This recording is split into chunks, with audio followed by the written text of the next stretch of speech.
NC learns together. Are you ready to get this going? There are a whole bunch of you in this session, all packed in, ready to go. I've been reading through your comments before we got started, and it is so much fun to see all of you right here. And so I'm super thrilled to get to talk to you and to be with you as we're wrapping up this sort of crazy, unprecedented school year. And I've got lots of stuff that I'm excited to share with you related to this topic, 8 techie ways to make class unforgettable. And so I'm, like I said, super excited to see you and for to have you join in this session. So my name is Matt Miller. I'm the author of Ditch That Textbook and this book that just dropped recently called Tech Like a Pirate. And in this session, I'm going to be sharing lots of the stuff from this book that you can start using right away, whether you've got a copy of the book or not. And it's all about making learning memorable, making these unforgettable learning experiences using the technology that we've got. And so we're going to get started here in just a second, but I did want to just sort of shout out to some of you that I'm seeing in the chat. And if you've been looking at the chat, you know that there are all sorts of people here. So I'm just going to throw a couple of them up here on the screen. I'm going to say hi to Darren from Yancey County. Good to see you.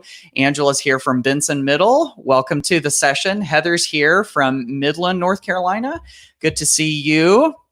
We've got, I'm going to guess that's maybe Samia. Forgive me if I'm mispronouncing that. From Wilmington. Drusilla's here from Wilson County. We've got Marites from Wake County Public Schools. So it's good to see you too. Let's put a couple more up here.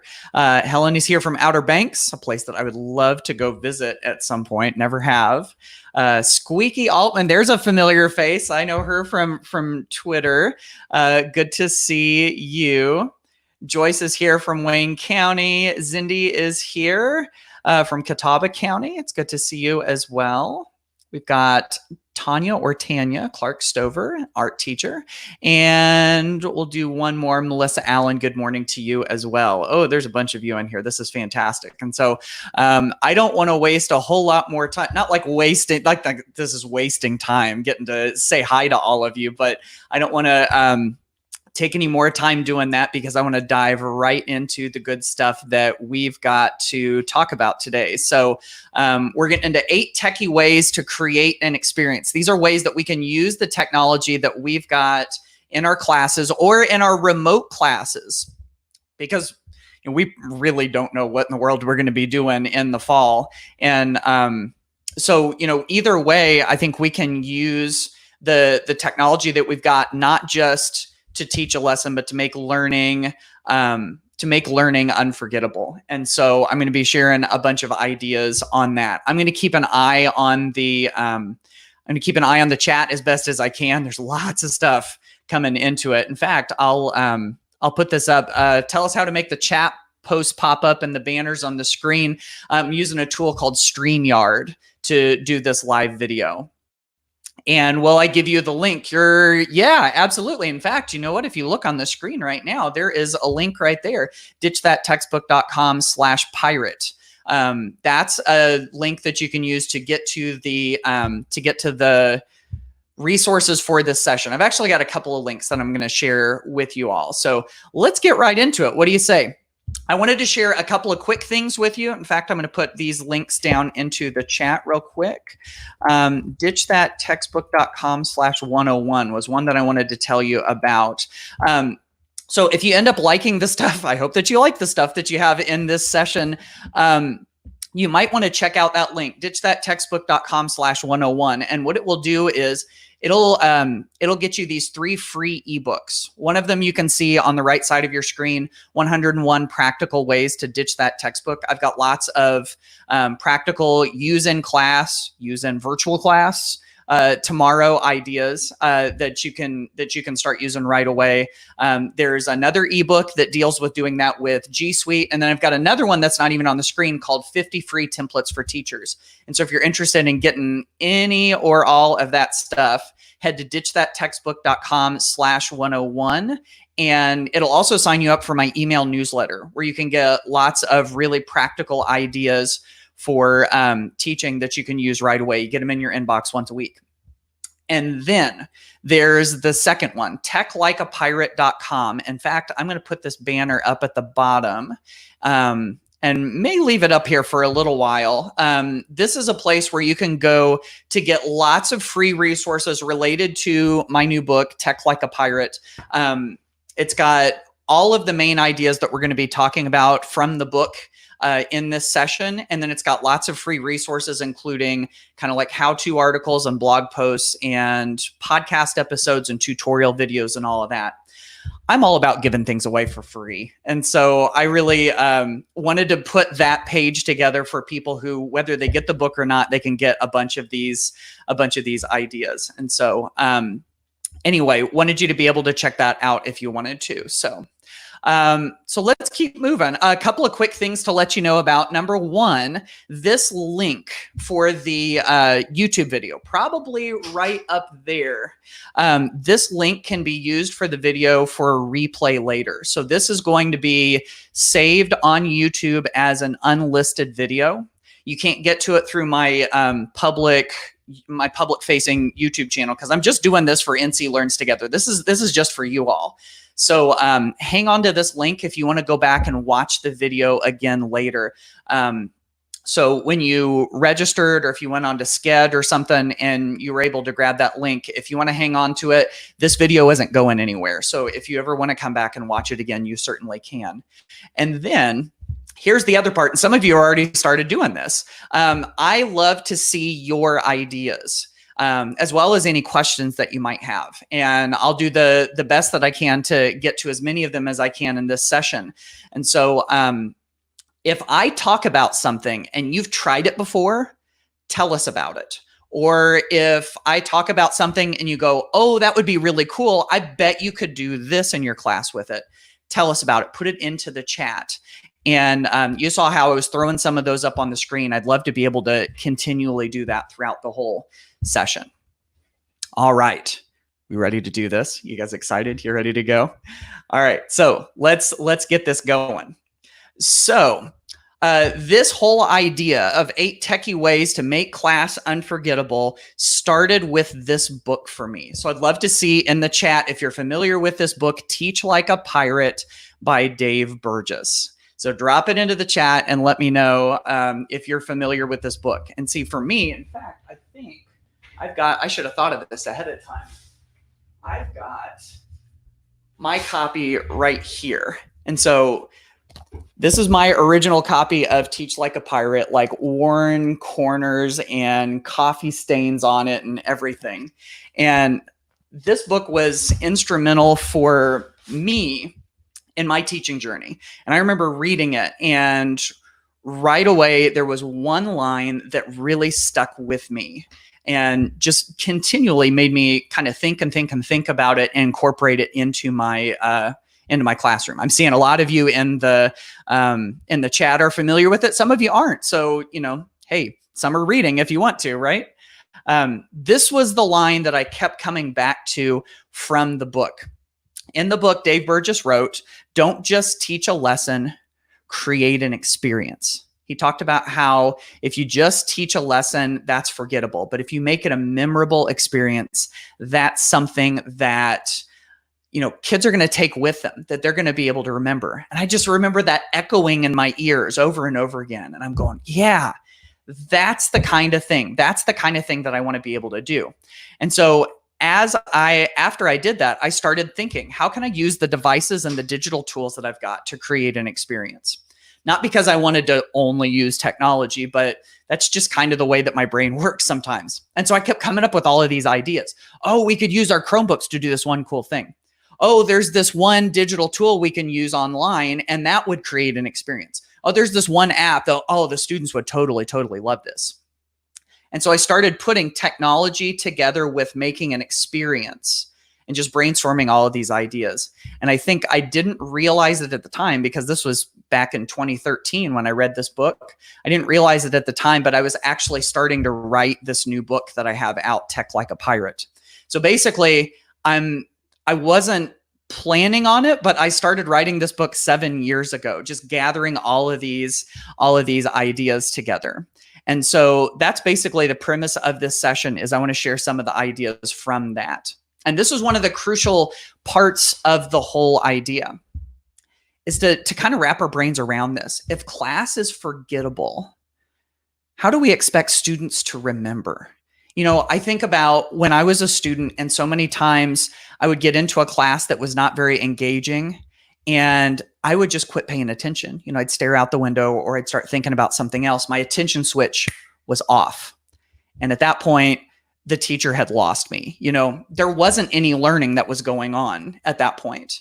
And so if we want to make those memorable classes, what could that look like? And can our technology help us do that? That's kind of like the central question that I get at in this book, and that I'll get at in this session. And so I have found, through my own teaching and through talking to other educators and just brainstorming ideas, I have found that there are a handful of ways that we can use that technology to create those experiences. And so these are the 8 ways to tech like a pirate. Now, I will say, I'm going to put this back up on the screen real quick. I'm going to go back to the very first slide. You see that link down at the bottom, ditchthattextbook.com/pirate. If you grab that link, in fact, ditchthattextbook.com/pirate. I just put it into the chat. Let's see. Looks like it's not going to let me put it in there. It rejected it for some reason. But anyway, you can see it on the screen. That's where you can find a link to slides for this presentation, and you will be able to find this particular image right here if you ever want to refer back to it. Leanne asked, can you use these 8 techniques in any subject? Yep, absolutely. I'm going to show you some examples. And so what we're going to do in this session is I'm going to show you a couple of examples from each one of these. And so I've got to be hustling to get through all of this. But again, you can go to that link that I just showed you, and you can go to this one. I've kind of got these 2 resources, techlikeapirate.com, to get some resources related to the stuff that I'm talking about here. So, you know, once you get done, if you want to dig into some of this stuff on your own, this is a really great place to be able to do it. Okay, so without further ado, let's jump in. So let's talk about the first one. First one is social media and apps. And so the reason I brought this one up was I hear the students talk. I hear my own kids talk about some of these social media tools that are out there. Like, for instance, have you all heard of this thing called TikTok? Are you familiar with TikTok? Have you heard of this TikTok thing? I hear it's a thing and that it might catch on, you know. I can almost hear some of you groaning as I say it. Oh, it's TikTok. Oh my goodness.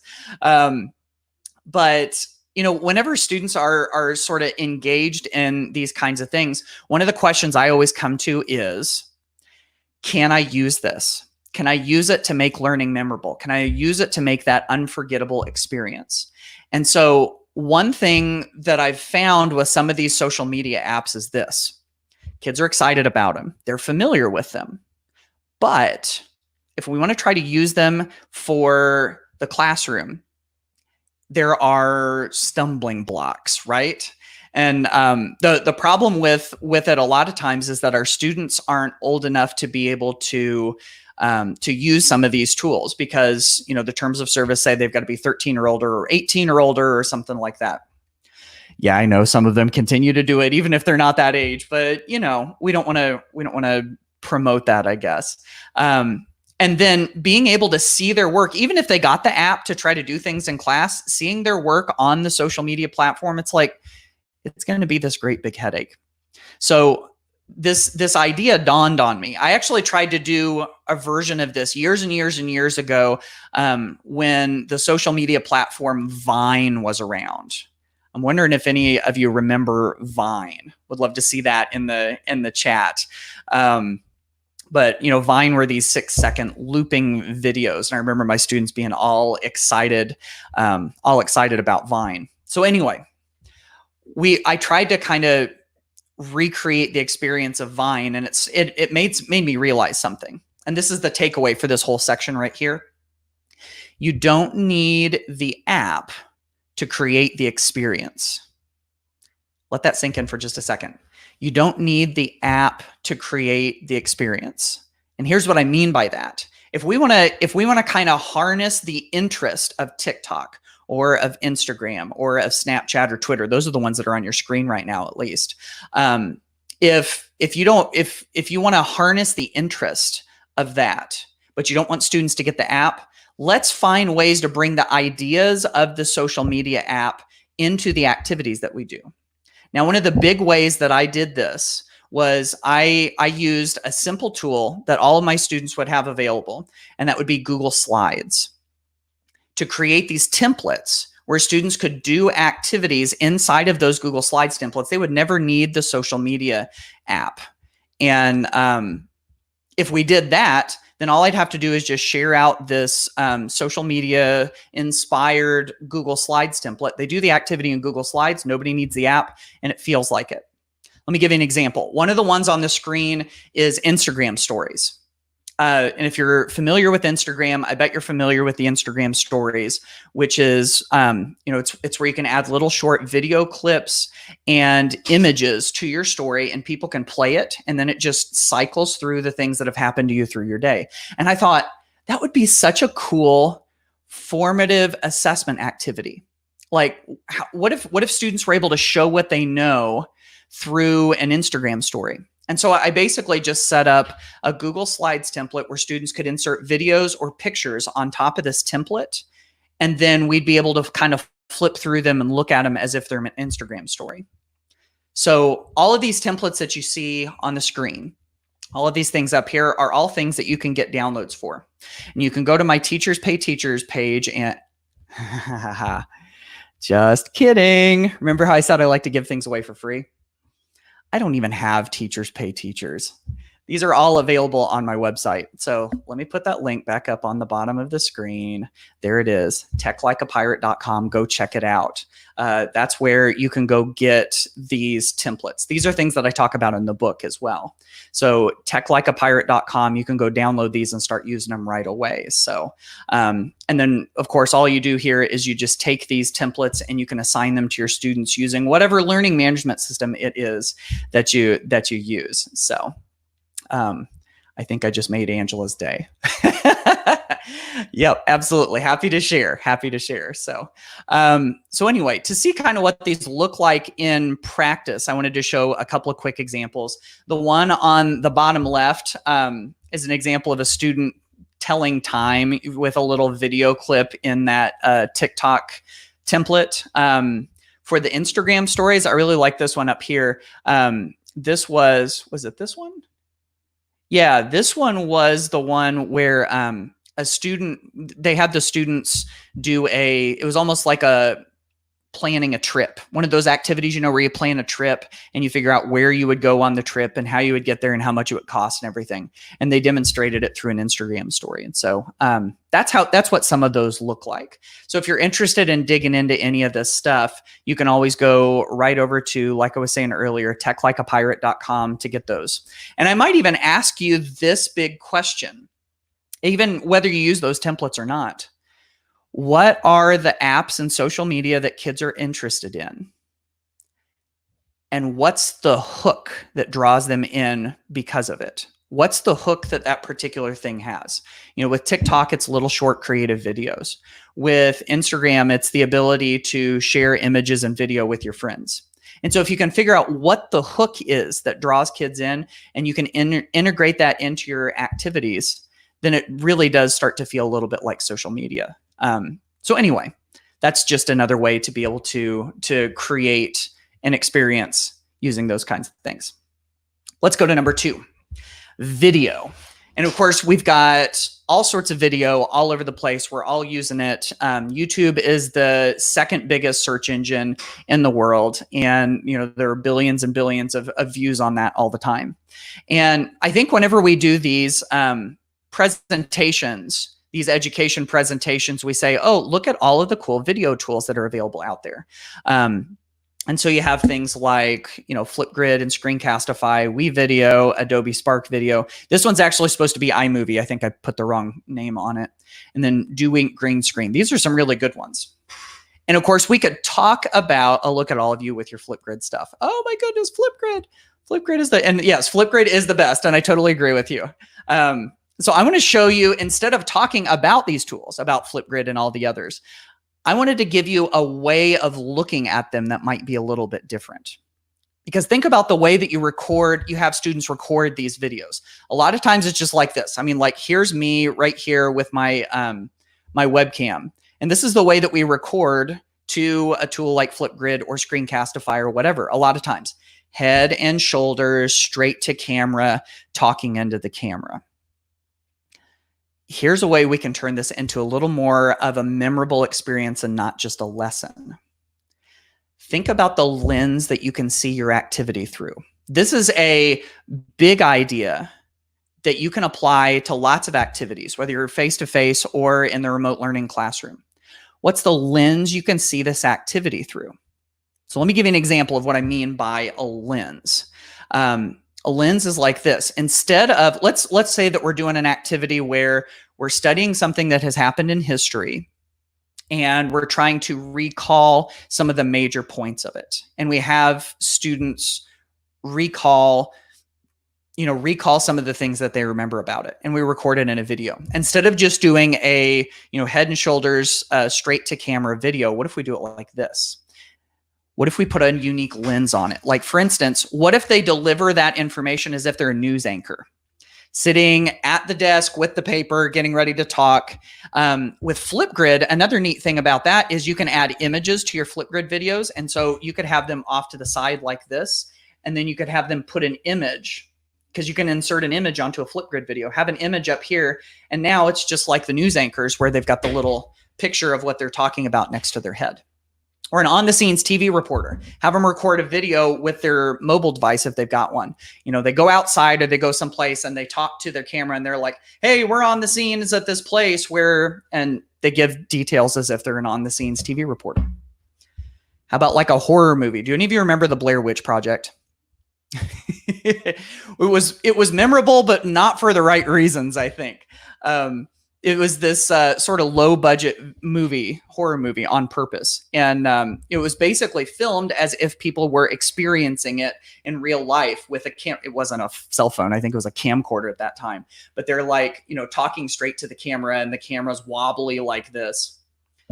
You could even have them record it as if they were actually there like that. Or the reality game show, like Cash Cab. If you're familiar with Cash Cab, they've got the people that get in and they ask them questions. And if they're able to answer the questions, then they get money for it. And, you could replay something like that to recall facts from a lesson. So those are all examples of a lens. Instead of just asking them to talk to the camera, what's a lens that you can see this through? Like, what's another way of looking at the activity that's kind of like a fun filter that you can put over it? So anyway, just another idea. Didn't that invent the wobbly cam? Asked Stacy. Yeah, I think so. It's like a whole new genre that it started, that the Blair Witch started. I don't know. So good stuff. Let's keep moving. Let's talk about games for just a second. And of course, we all love a good game. And whenever you bring elements of games into the class, whether you're doing a full-fledged gamified classroom, or if you're just bringing a little game type element into an activity, it can make a big difference. And the thing that I love is that we have lots of examples out there. We have lots of examples that we can draw from to get ideas.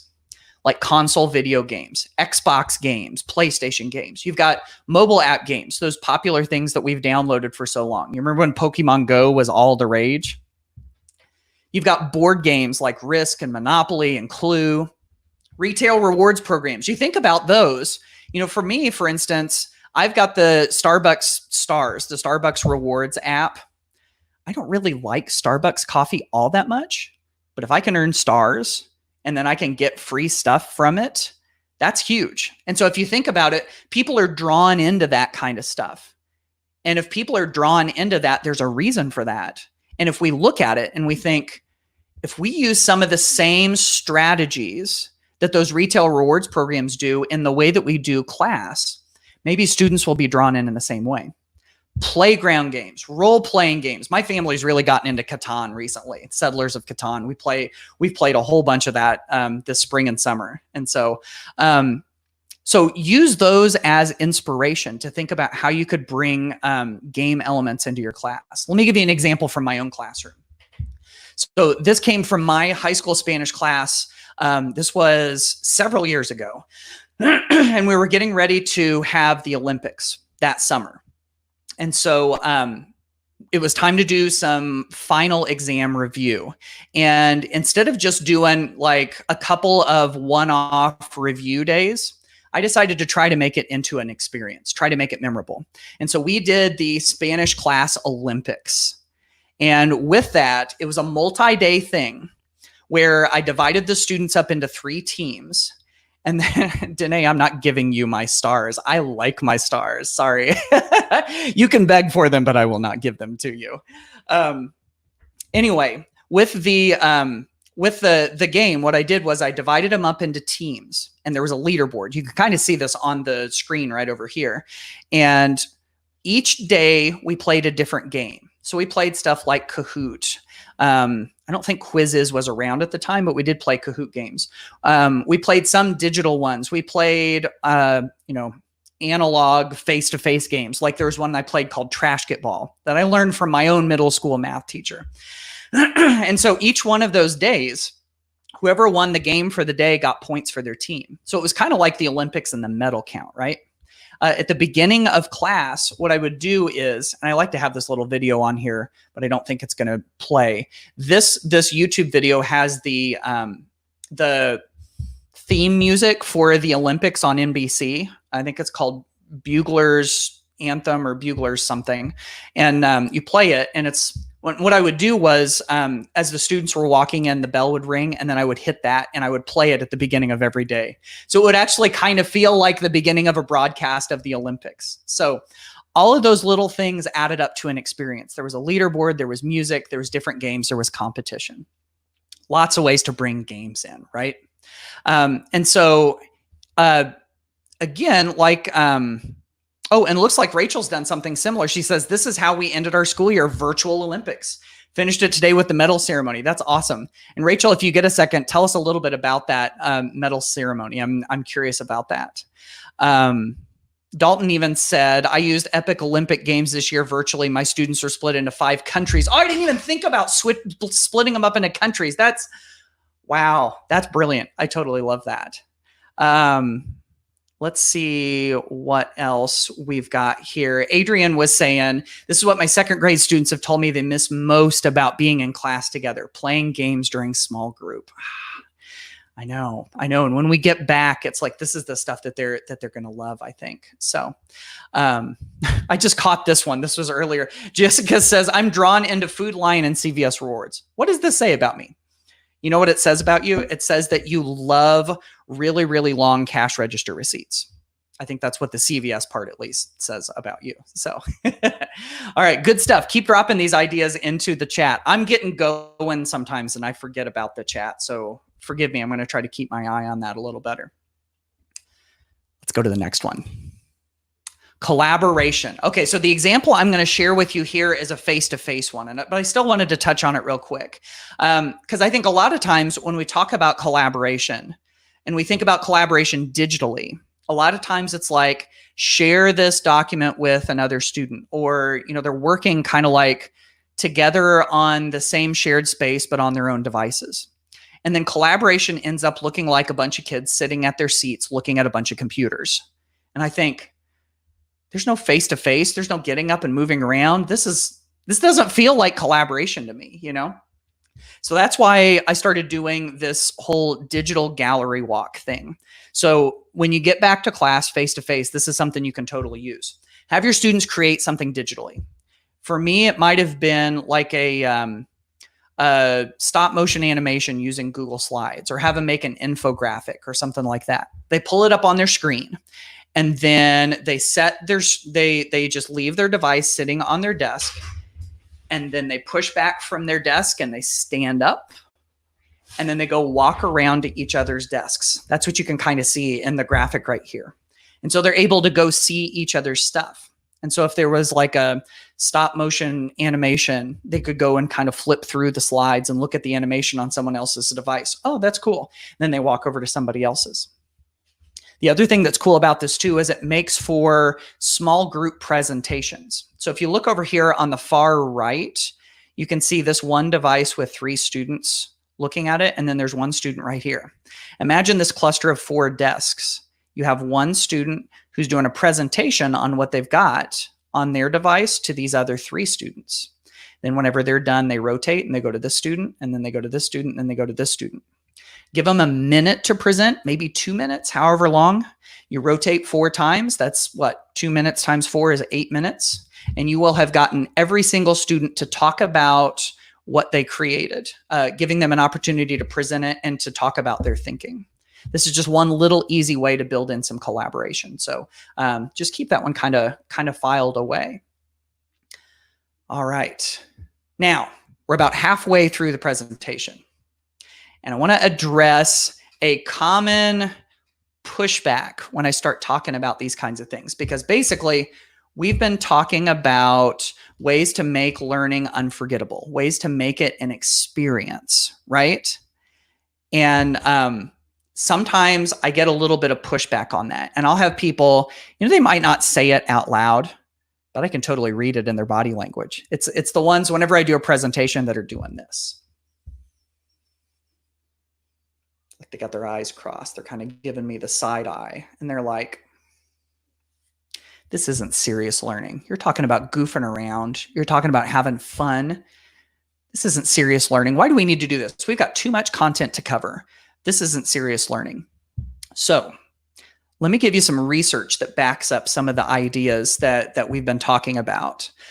Because I believe that investing time and effort and energy into making class unforgettable or memorable, or however you want to phrase it, is an investment in great learning. And here's what I mean by that. Let's look at a couple things. Number one, this is from the book, The Happiness Advantage by Sean Achor.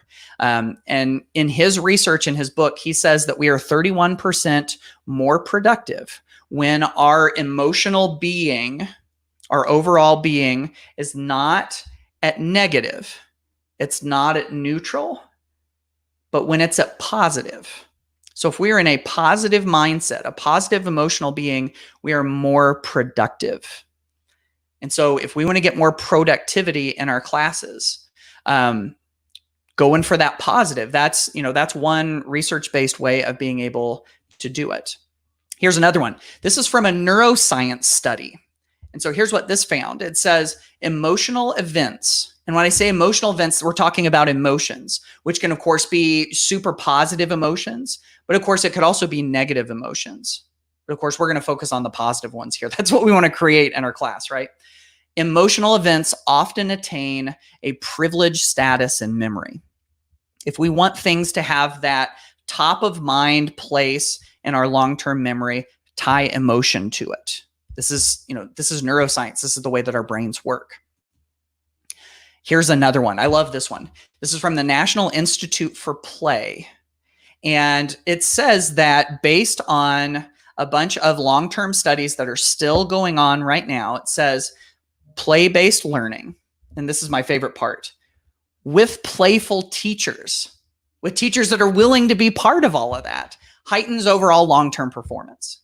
If we're talking about, oh, this silliness, this isn't real academic work, by golly, overall long-term performance. If we want to get kids to be the best students and the best humans that we can, this is one way that we can go about it, play-based learning. So those are a couple of things that you can always, if you can always go back to. So I'm going to look in the comments real quick. Okay, so I hit a chord with Jenny here. She's definitely a playful teacher. I love that. That's great. Brainer is saying fun is essential when learning. Yes, totally agree with that. Let's look at one more real quick. my classroom is too quiet, I get nervous. I'm not doing it right. Learning for my students is engaged. I love that. And I was the same way. When I've been in the classroom, I've usually got the noisy class, where we're laughing or engaging or talking or something. And so, yeah, totally love that. Okay, let's keep moving. We're through the first 4. We're going to get to the next 4 now. Let's talk about images for just a second. And so I love incorporating images into learning because it's very brain friendly. And the thing that I always tie this back to is the power of dual coding theory. So let me tell you real quick about dual coding theory, then I'll tell you how we can use it in the classroom. Dual coding theory basically tells us this about our brains, that our brains encode information into our memory differently for text and for images. It encodes it differently for text and for images. And so what that means is if we can use text and images together to learn, it encodes it in 2 different ways and it's stronger for our long-term memory. So I'm always looking for ways to blend images and text together to get that multimedia, right? And so there's lots of ways that we can do that. Let me give you a couple of examples. There's this, memes. I had my 8th grade daughter tell me once, she's like, Dad, did you know my friends and I, we communicate in memes? And I'm like, yeah, that kind of makes sense. So if my 8th grader's talking about that, I'm going, okay, how can we use this? And so what I did with this right here is using Google Drawings. Drawings.google.com. It's a part of the G Suite. And so if you use Google Tools, Drawings works. If you're not familiar with Drawings, another one you might be familiar with is Slides. And you could do this on just one single presentation slide. You throw an image in the back, you put 2 text boxes over the top of it, and then you make those text boxes using the font Impact. You want to use Impact as your font because that's sort of like the traditional meme font. Turn the text white and you got it. And so doing something just real simple like this, A, is kind of fun. B, it's something that students are used to. So it's easier to get their attention. And then C, I'm going to argue that this gets us to some higher order thinking. Because what do you got to do with a good meme? You have to get your ideas across, which means you have to know your information well. And then you have to be brief about it. You only get 2 lines, right? And so in this case, we've got to get an idea across about, in this one, it's Washington crossing the Delaware. And a lot of times with memes, what's a meme if it's not funny? And so humor, you've got to really understand the situation. You've got to understand what's humorous about it and then be able to get it across in short number of words. Let's cross this icy river in boats. Yep, solid idea. And so just creating these as a way to demonstrate your understanding. And then the conversations that ensue afterwards can be really, really, really helpful. And it's super easy to use. Jennifer mentioned, I thought this was really good. My daughter listening said, use Meme Maker. Yes, I love that idea. I will also say that sometimes you got to be careful with some of the meme creators, the meme generators, because sometimes they don't go through our internet firewalls at school. If it goes through, totally use that. That's totally fine. The reason I use Google Drawings is that if you've got, if you've got access to G Suite, or if you're a Microsoft school, you could do this with PowerPoint, just a single PowerPoint slide. Those are things that we know will totally go through. So there's that. There's also infographics. I adore infographics. I kind of joke sometimes that infographics are my love language. That if I can express it through an infographic, it makes me happy. And so I did these in Google Drawings as well. In fact, I'm going to share with you a template that you can use, that you can download at that site. Let me put the link up on the screen again. There it is, techlikeapirate.com. You can get this template that I'm going to show you in just a second to get your students creating infographics like this. And so the idea behind this template is this. Let me go ahead and show it to you. I came up with a name for these, and so I called them icon boards. And it's basically just a template that you can use to create infographics. Because What I found is that if you have students create something like an infographic, P.S. I'm seeing some of you saying Canva for infographics. Yes, totally agree with that. That's a good one. And Canva says use Pictochart for it. Absolutely. Now, what I've found with those tools and even with Google Drawings or Google Slides, like I'm demonstrating here, sometimes it takes students forever to make these because they get lost down the image rabbit hole. Have you ever told students to add something to an image and like 10 minutes later you go check on them and they're like, I almost have that first picture picked out. And you're like, 10 minutes to pick out a picture? Really? You can eliminate some of that, I'm going to call it wasted time, from looking and looking and looking by preloading some of the stuff that you think they might need for their infographic right onto the screen for them. And so here's basically what I did with this one. I grabbed a bunch of icons from one of my favorite websites of all time. And so I'm going to put that one up on the screen too. This is from the Noun Project, which you can find at thenounproject.com. It's more than 2 million icons that you can download and use for free, as long as you give attribution to the person who made the icon, and they show you how to do that. So I went and grabbed a whole bunch of these icons, and I just put them in the space around the slide. Do you notice how it's in that gray space? If I put it in that gray space, it's not officially on the infographic. It's not on the image, but it's sitting there waiting to be used. So I preloaded it with all of this stuff. This is something that you can do if you want to create templates for your students, is you can put things in that space around that you think students might want to use. And so I set it up with a bunch of icons and some numbered shapes and some lines and some text boxes and stuff like that. And so I just created that and shared it out with my students so that they could make a copy. And then here's what it would look like if they started making it. They would, maybe grab one of these numbered blocks up here.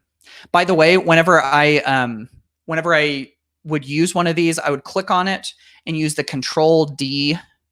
That's like D for duplicate, Control D to duplicate it, and then just bring the duplicate over.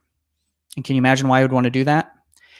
If I duplicate it and I bring the duplicate over, the original stays up here. So then that way students are able to reuse it over and over again. So they put the number in, they duplicate an icon and drag it over, and then they can even add a little text box. Do it again, do it again, do it again, add a title to it. Can you see how this infographic pulls together pretty fast? And so, yeah, I've got 4 versions of these icon boards that you can go check out on my website. Did I mention where this is? techlikeapirate.com. Go down to the images section and you should be able to find some links to some of that. So using images, huge fan of using images. Let's keep moving. Let's go to number 6. I forgot to look at the comments. Natalie says she's used infographics for unit reviews in middle school and kids love it. Absolutely. Totally love this. Kevin says this could be used as a drag and draw or drag and drop or however you want to say it type of activity. Yes. Totally agree with that. Let me throw one more in here. Candace says, I tried this during a group training a few weeks ago. Love the idea of preloading images around the slide, and it made the workshop run a little more seamlessly. Yep, totally. And yes, Stephanie, Control D. I'm a big keyboard shortcut nerd. So I've got a million of them that I love to share, and that's one of the ones that I use all the time. So let's keep going. Exploration. I've found that with information and with geography, there's a lot that kids can go out and explore on their own. Exploring is a very pirate thing to do, right? And so they can go explore it instead of just being spoon-fed by us. And so how can we let them go explore? I wanted to show you a couple of my favorite ways to let students explore, and I'm going to focus in on geography here, on letting them explore the world around us. And one of my favorite ways to do it uses this super cutting edge Google tool that I bet you probably never ever heard before. Can you see it right over here on the screen? Google Maps. Everybody gasp. You've never heard of that before, right? Google Maps. There's a little piece of Google Maps sometimes people don't realize is there. I'm finding that more and more people know about it now, but in the bottom right-hand corner of your screen, there's a little yellow peg man. And this is if you're using a laptop or a Chromebook or something. You drag the little yellow peg man onto the map and drop him, and it puts you down on the street in different locations. And so I love getting kids to go to Google Maps, having them search for a location, drop the little yellow peg man, and just go check things out. Trish is playing along with me. I love when you guys play along with me. That's great. Oh, this is good stuff. You guys are so much fun. So let me show you what it looks like. So this one right here, this is Universal Studios in Florida. We pick up the little yellow peg man, we drop him down into the park, and then you can see what it looks like down on the street. Now, sometimes people take these panoramic 3D 360-degree images and they take them with their phones. So sometimes the images don't get totally stitched together and you have somebody who's like missing a head or something. But they work, you know. There's also, if you drop yourself down on a road, then a lot of times you can click your way up and down the road. This is what comes from the Google Maps car, right? And so you basically drop yourself down on a road and you can click yourself forward and go explore a city or explore an area. Of course, you can also see it from the satellite as well. Let me tell you one other piece about Google Maps real quick is that you can certainly see things from the ground. You can see them from the road. You can also go inside a building sometimes too. So just try it out sometime. Take your little yellow peg man, drop him down into a building, and it might look like this. This is Alcatraz. If you've never toured Alcatraz before, this is what it looks like when you drop the little yellow peg man in. And what I love about this is it almost becomes like a virtual field trip. Watch what we're going to see in just a second. And a lot of these places, they have posters with text on it. And so if you zoom in on it, you can actually read that text off of the poster. So it really is almost like taking a field trip. And you can, of course, do this remotely because, you know, have students go to Google Maps and they can kind of go on their own field trip. Or if you're doing this remotely and you're doing a video call with your class, share your screen with this on it. And it's like you're the tour guide taking them on the field trip, right? Yeah. Okay. Looks like I am blowing some minds with this. This really is one of my absolute favorite things. Rebecca loves virtual field trips using Google Expeditions on the iPad. Yes. Yes. This is another great way to do it. Totally, totally love this. Wonder if this has happened to anybody else. I was on the sidewalk when the Street View car came by a while back. I should see if I'm on Google Maps. Yes, you should. Has anybody been on Google Maps before and you realize it because the car went driving by you? I don't think that I have, but I don't know. Maybe you guys are cooler than I am. The other one I wanted to show you related to this is Google Earth, and they have this great 3D mode. Check this out. This is Manhattan. And what you can do with the 3D mode is you put yourself in a location, you zoom down to it, and you make sure that the 3D button is clicked in the bottom right. And then what I'll do is I'll hold in the Shift key and then click and drag. And what that does is it takes it from flat, like you see on the screen, and then it tilts it. I call this like helicopter mode. That's not the official term for it, but I feel like it looks like you're going on a helicopter tour. And so talk about creating an experience, taking your students on a helicopter tour of Manhattan. It's pretty cool, right? So that's Google Earth that you can do that in. Okay, let's keep moving because we've got two more to get to. Global communication. This is a huge passion of mine. All the way back from when I connected my own high school Spanish class with a class of kids in Valencia, Spain. And we did all of these connections together. And so, you know, so many of us use video call platforms, and we call our family, we call our loved ones, we call our friends, but we don't think about using them in the class. And so I wanted to show you a couple of quick examples of teachers that have used it in class. Like my friend Mike Soskel, he had a class of kids in his, I think it was in 4th grade in Pennsylvania. They were about to do a choir competition, and they wanted an audience to sing for, just to practice. And so Mike was able to track down a class in Nairobi, Kenya, that his kids could sing for. And so they sang their song, and then the kids from Nairobi sang traditional Swahili songs back to them. And that was pretty cool. But then after that, Mike's students did some research on these kids and realized they lived in the Kibera slum in Nairobi, Kenya, and they wanted to help them. So long story short, Mike's kids raised thousands and thousands of dollars to buy water filters. Mike hopped on a plane and went and delivered them to those kids. So that's an example of a little fun activity and letting kids pursue what they're passionate and interested about, and let them use those great big hearts that they have to be able to serve other people. And then it turned into something huge.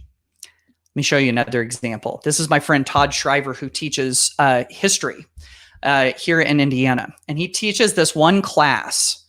I think the name of this class might just ruin your day. So just prepare yourself, okay? He teaches a class called, you ready for it? The History of the 80s. There's a history class about the 80s. It's kind of messed up, isn't it? I'm kind of fascinated to see what's in this class. Now, what Todd found out was that there are no textbooks for the history of the 80s. So he started reaching out to some of the luminaries of the 80s. And so he's gotten a whole bunch of people to come into his class and talk to his students just because he asked. Like, you remember The Cosby Show? Malcolm Jamal Warner from The Cosby Show? He Skyped into Todd's class. There's MTV VJs, you know, remember the video jockeys for MTV? He's had Mark Goodman and Alan Hunter Skype in. And then the picture you've got on your screen, this is Mike Eruzione, the captain of the 1980 U.S. Olympic hockey team, you know, that won the gold medal. You know, the, what is it? What's the movie? The Miracle on Ice. You know, do you believe in miracles? He Skypes into Todd's class every single year. And the moral of the story here is you just got to ask. You just got to be willing to ask. Now, there is a really good resource that you can use to find guests and virtual field trips and find them for free. This is my favorite resource right over here, skypeintheclassroom.com. That's where you can find thousands of educators that want to share their classes with you. Hundreds of guest speakers that have been vetted by Skype, and dozens of free virtual field trips. And so skypeintheclassroom.com is where you can find all of that. Michelle, I am totally with you on this one, by the way. She says, 80s are not history. Can't be. I'm not that old. And then Jill, I can't stop laughing. History of the 80s. I know. He told me about this, and I'm like, this is just so wrong in so many ways. And I think a lot of people use these video calls. Laura says we had an author mentor this year that Skyped in every month. It was so cool, called Kids Need Mentors. That's awesome. And I found that, you know, a lot of authors are willing to do video calls with you. I mean, you know, you might not get Kate DiCamillo or, you know, some of the big ones, but there's a lot of them. Felicia's excited about Jane Goodall. Yeah, there she is down in the screen. They do something with her, I think, every year, and it's a live event where you can join in. It's not like face-to-face with your class. It's with a whole bunch of classes, kind of like a live stream. So yeah, good stuff. Oh, and look, Adrian said they did the Jane Goodall one last year. During remote teaching this spring, we also did a Zoom and Skype in the classroom for Yellowstone and the Redwoods in California. They love them, and they get certificates too. I love that. And see, that even further underlines the fact that during remote learning, it doesn't just have to be a video call with you and your kids. You can have these guests on too. Okay, I got one more to touch on. I'm going to touch on this one super fast because we're just about out of time. And this is actually, believe it or not, in this book, I talk about 7 ways to tech like a pirate and not 8. The storytelling one. I contend that storytelling is the glue that holds all of these things together and can really capture your attention. And if you use little storytelling elements in any of these things that we talked about, it makes it even more of an experience. Sadly, this chapter ended up on the cutting room floor. It didn't make it into the book. I wrote a lot of stuff for this book and it couldn't all stay. So that chapter got cut out. So the good news is that I'm going to put it back up there. If you go to techlikeapirate.com, that whole lost chapter, as I'm calling it, the lost chapter, you can go read it on the website. I kept it and I put it into a blog post so that you could go read it. So talk about some storytelling elements and techniques. This is an example that you can find on that website, this activity called Caption This. There's even photo comic strips that you can do in Google Drawings. I've got resources on all of that stuff that you can go check out as well. So techlikeapirate.com to find more about this whole lost chapter, this whole storytelling thing. So, oh, Stacy likes the lost chapter. I tried to come up with something poetic when I said that. So anyway, let's start to kind of wrap this up a little bit. So when we get to this point, I just shared a lot of stuff with you, didn't I? I mean, a lot of ideas. And my guess is if you're doing NC Learns together, you probably have a lot of new ideas. And it's easy to feel overwhelmed. So I wanted to address that for just a second. I heard somebody give a really good definition of what overwhelm is. And they said that overwhelm is not the problem of having too many options. It's the problem of just not knowing where to start. And so this can be very empowering if you're willing to pick a place where you can start. And so I've got a couple of ideas on where you can start. Number one, start small. Start with something that makes you go, you know what? I can do that. That's doable for me. I can do it. And then when you accomplish it, you've got that momentum that carries you into the next thing. Start with impact. If your students are struggling with one particular thing, let's be honest, if you're struggling to teach a certain thing, and if there's one place where students could really use a lift, maybe you start there. And so that could lead to the impact that you've been missing out on. And then there's start with passion.